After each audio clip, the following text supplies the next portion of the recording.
अगर मुरादाबाद की तारीख की बात करी जाए तो मुरादाबाद में सन 1980 में एक बहुत बड़ा दंगा हुआ था। उसी पर अब उत्तर प्रदेश सरकार उसकी रिपोर्ट सार्वजनिक करने जा रही है। इस पर हमारे साथ बात करने के लिए मुरादाबाद के सपा सांसद डॉक्टर एस टी हसन बात करने के लिए मौजूद हैं। डॉक्टर साहब, यूपी सरकार अब 1980 जो मुरादाबाद में दंगा हुआ था उसकी रिपोर्ट सार्वजनिक करने जा रही है, किस तरीके से देखते हैं आप? देखिए, सारे दंगों की रिपोर्ट सार्वजनिक होनी चाहिए। लोगों को मालूम होना चाहिए कि उस वक्त क्या हुआ था, लेकिन शर्त यह है कि वो रिपोर्ट सही हो, किसी इन्फ्लुएंस में ना हो। हमने वो दंगा देखा था, MBBS के फाइनल ईयर में मैं था, ईद करने घर आया था। बड़ा भयानक हालात हो गए थे। मेरे सगे मामू वहाँ पर नमाज़ पढ़ा रहे थे, डॉक्टर कमाल फ़हीम साहब, और उन्होंने मुझे बताया था कि ईदगाह के मैदान से ट्रकों में लाशें गई थी, और उन लाशों में एक ऐसा भी इंसान था जो इमाम साहब को देख के हाथ जोड़ के कह रहा था कि इमाम साहब मुझे बचा लो, मेरी टांग में गोली लगी है और ये मुझे लाशों में लिए जा रहे हैं। उसके बाद लोगों में इश्तियाल पैदा हुआ, दंगा भड़क गया। दल शहीद चौकी थी उस ज़माने में, उसको मुसलमानों ने फूंक दिया, और जगह भी हंगामा आराई हुई। लेकिन उसके बाद जो PAC ने करा वो उससे ज़्यादा ख़तरनाक था।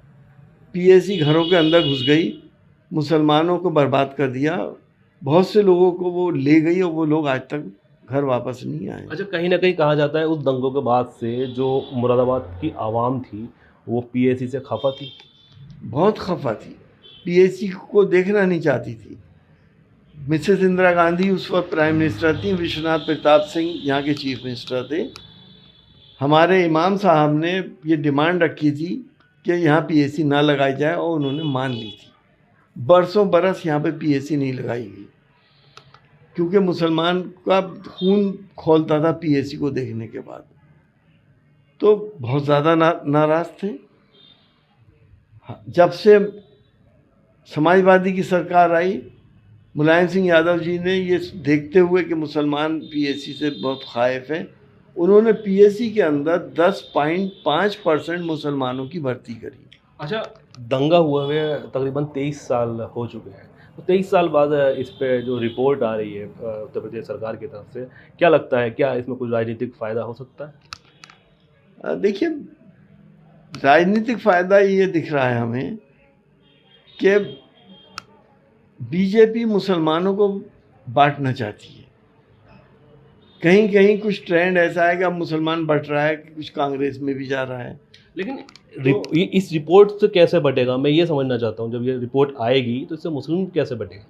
अगर ये रिपोर्ट सारे जुल्म जो हुए थे वो सब दिखा देती है, तो मुसलमान के दिमाग में ये भी आएगा कि कांग्रेस की सरकार में हमारे पास इतने बड़े बड़े जुल्म हुए थे। दंगे तो बहुत हुए, मुरादाबाद का भी हुआ, मलियाना का भी हुआ, भागलपुर का भी हुआ, सूरत का भी हुआ, अहमदाबाद का भी हुआ, सैकड़ों दंगे हुए थे उस ज़माने में।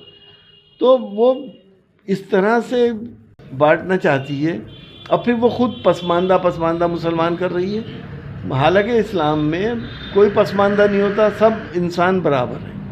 हम अपनी एक मस्जिद में एक सफ़ में खड़े होकर नमाज़ पढ़ते हैं, चाहे वो ऐसा नहीं होता कि सैयद आगे खड़े होंगे, शेख उसके पीछे, या पठान उसके पीछे, या अंसारी उसके पीछे, ऐसा कुछ नहीं है। अल्लाह की नज़दीक वो इंसान सबसे बड़ा है जो उसके अहकामात के पाबंदी करता है। ये हमारे आका सल्लल्लाहु अलैहि वसल्लम ने अपने आखिरी खुतबे में फरमाया था। मतलब इस रिपोर्ट के आने के बाद आपके हिसाब से जो नुकसान होगा, राजनीतिक नुकसान होगा, वो कांग्रेस को होगा? देखिए, कांग्रेस अगर उसका तदारुफ कर रही है, अगर कांग्रेस ये सबूत दे कि हम अब मुसलमानों को हमदर्दी से काम करेंगे, उनके साथ इंसाफ करेंगे, उनको बराबरी का हक देंगे, नौकरियों में उनके साथ इंसाफ होगा, तो पिछली बातें इंसान भूल जाता है। ये इंसान की फितरत है। आज भी भूले हुए हैं।